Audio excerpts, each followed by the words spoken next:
Our dollar bill has been approved. Now finance pays it, and here is what makes foreign currency different. The exchange rate on the day of payment is rarely the same as the day the bill was recorded. Ada, the payment officer, signs in. She opens vouchers, filters to those that are approved, and opens the dollar voucher.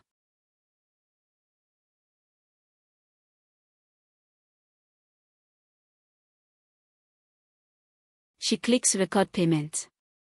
Because this voucher is in dollars, ZetaFisc demands today's exchange rate before it will let the payment through, and reminds her the bill was recorded at 1,600. She chooses the bank account the money leaves from, then enters today's rate from the central bank, 1,650, a little higher than when the bill was recorded. She records the payment.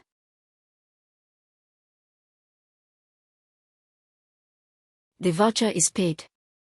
Now let us prove the exchange difference was captured. We open the journal and filter it to the foreign exchange gain and loss account.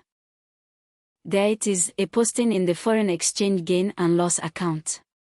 Because the rate rose from 1,600 to 1,650, settling the dollar bill cost more naira than the liability we first recorded, and ZetaFisc booked that difference here as a loss, automatically. Had the rate fallen instead, it would sit here as a gain. And note, you never create this account yourself. The first time a multi-currency payment produces a difference, ZetaFisc sets up the foreign exchange account for you.